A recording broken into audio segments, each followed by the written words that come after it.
Bismillahirrahmanirrahim. Assalamualaikum warahmatullahi wabarakatuh. Allahumma shalli ala sayyidina Muhammad wa ala ali sayyidina Muhammad. Semoga kita dalam keadaan sehat selalu. Amin ya rabbal alamin. Video kali ini saya akan mencoba membahas sekaligus uji coba untuk perakitan SMPS yang cukup unik, sederhana karena dia tidak menggunakan IC, tapi bisa menghasilkan daya dengan bisa ditingkatkan. Jadi dia seperti di hadapan saya ini seperti ini SMPS. Jadi ini semacam adaptor untuk multi kegunaan di bidang elektronik, penyuplai daya DC, bisa juga untuk charger, SMPS keperluan lain dan lain sebagainya, tergantung dari keperluan. Jadi ini saya sudah rakit. Ini sengaja belum saya pasang trafo peritnya. Nah, di sini sepertinya trafo peritnya posisinya. Jadi karena belum saya pasang ini, sebab saya bisa ganti dengan perit yang lain, bisa juga yang ini. Jadi tinggal nanti akhirnya yang mana mau dipakai, tinggal disolder. Nah, sedangkan di sini nanti dipasang dioda untuk penyerah menjadi DC. Ini elko elektrolit untuk perata arusnya. Nah, kebetulan saya ini gunakan trafo perit bekas daripada trafolas SMPS trafolas merek Rino, yang keluarannya ini kalau tidak salah 12 volt, ini 24 volt. Ini primer. Nah, jadi kebetulan sudah saya rakit. Sekarang kita uji coba hasilnya melalui bola lampu 100 watt dulu sebagai pengaman kalau terjadi konslet. Kemudian ini untuk sambungan ke trafo primer, sambungan primer. Kemudian ini kita coba 24 volt. Jadi ini kebetulan ada bola lampu. Bola lampu ini untuk kegunaan kendaraan bermotor. Kalau saya lihat di tulisannya 25 watt, ini 12 volt. Jadi untuk pengaman, karena saya lupa ada 24 volt, ini ada 12 volt. Saya takut lupa mana yang 12 volt, 24 volt. Jangan-jangan ini terpasang di 24 volt, sedangkan bola lampu ini 12 volt, nanti takut putus. Makanya saya gunakan pengaman dahulu melewati hambatan berupa resistor 10 ohm, 10 atau 8 ohm itu.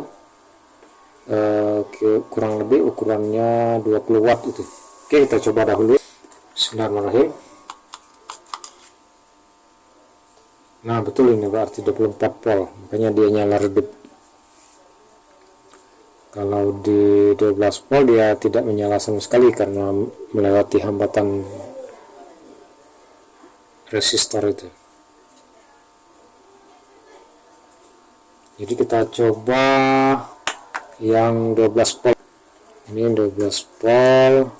Jadi ini masih kondisi tegangan AC 12 volt, belum DC ya, karena belum ada dioda sama kapasitor. Nah, ini tidak menggunakan hambatan lagi karena 12 volt, jadi bola lampu ini langsung 12 volt, jadi tidak mungkin putus karena sesuai dengan daya tahan bola lampu ini 12 volt. Sedangkan trafo sekunder ini keluarannya 12 volt. Oke, kita coba. Bismillahirrahmanirrahim. Nah, nyalanya seperti itu.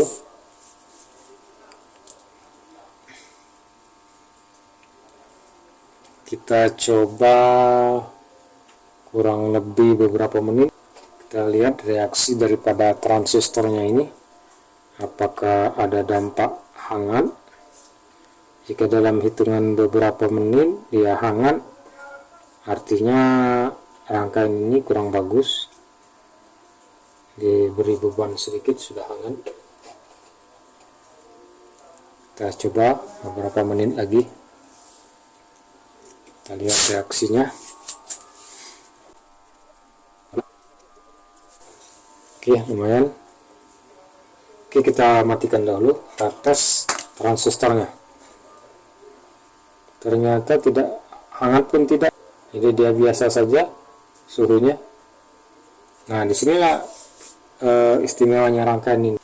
Jadi prototip ini juga lumayan bagus ya.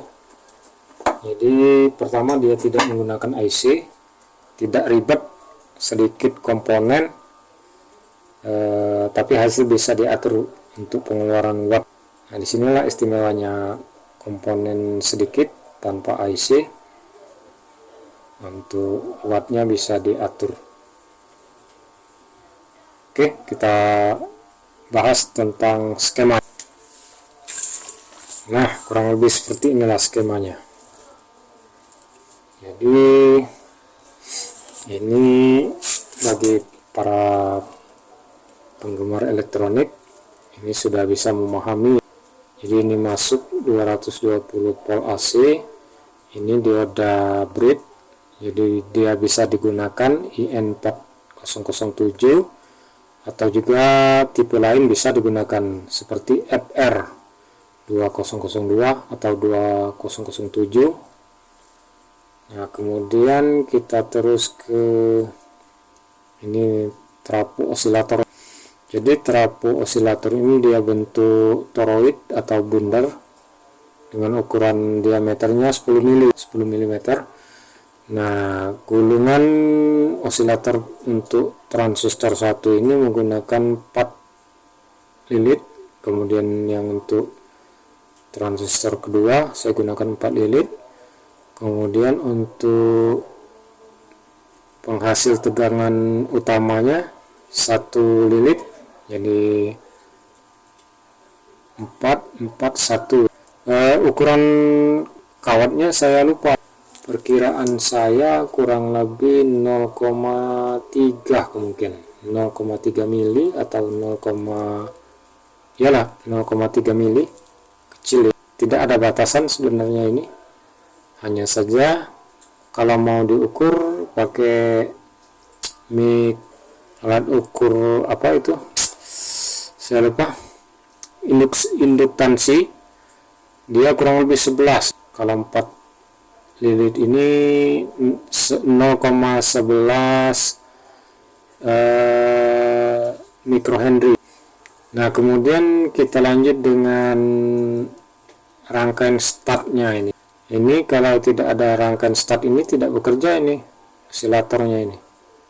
Jadi di sini menggunakan R670K, kemudian di paralel antara kapasitor dengan R juga 670K, langsung masuk ke sambungan ini untuk ke basis. Jadi ini semua R-nya sudah jelas, nilainya 39. Jadi keseluruhan R ini menggunakan ukuran 1/4 watt. Nah, ini 22.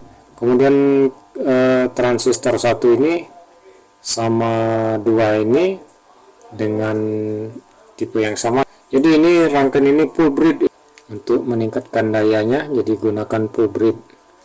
Ini pengalaman saya menggunakan TR ini bisa digunakan MGE 13005. Tentunya dayanya sedikit rendah dibanding 13007, dan juga yang 13009 ini di atas dari 13007 dayanya. Kalau menurut datasetnya itu untuk 13009 ini kurang lebih 100 watt kemampuan transistornya ini. Setelah dihasilkan dalam rangkaian dia lebih dari 100 watt karena ada pendukung rangkaian yang lain. Nah, disinilah kesederhanaan rangkaian SNPS ini, modul ini. Pertama, dia tidak menggunakan IC, tidak ribet, pengerjaannya mudah, komponennya pun sedikit, daya tahannya lumayan oke, dan wattnya bisa diatur. Oke, demikian ya, semoga bisa dipahami. Saya rasa tidak sulit memahami rangkaian ini, terutama bagi penggemar elektronik. Nah, di sini trafo period ini tidak ada batasan, tidak kritis istilahnya. Artinya dari gulungan primernya juga mungkin berapa ya, saya lupa berapa pengukurannya. Nah, minimal paling tidak 60 lilit ini ya. Untuk batasan kawatnya ya minimal mungkin 0,3 mili bisa, sampai lebih juga bisa. Nah, untuk sekunder ya terserah kebutuhan berapa ampere ya. Nah, ukuran berdasarkan pengalaman saya juga, ukuran peritnya ini juga bisa toroidal, bisa E, dengan ukuran besarnya dari 19 sampai ke yang di atasnya juga bisa digunakan. Malahan pernah saya gunakan ini perit dari bekas sanggul TV tabung, bisa menyala. Artinya wattnya bisa lebih besar ya, karena menggunakan perit besar. Dan saya gunakan transistornya MJE 13009. Kalau yang ini saya menggunakan MJE 13007. Oke, demikian seperti inilah penampakannya. Sedikit sekali komponen, tidak ribet, tidak pusing bikinnya, karena tidak menggunakan IC segala macam. Oke, demikian. Semoga bermanfaat bagi kita. Ini tentu saja untuk kegunaan berbagai macam keperluan adaptor tentunya. Ini sebagai contoh prototip, tapi bisa dikembangkan lagi. Oke, demikian. Terima kasih telah menonton video saya ini. Terima kasih telah mengklik like dan subscribe-nya. Semoga bermanfaat bagi kita. Assalamualaikum warahmatullahi wabarakatuh.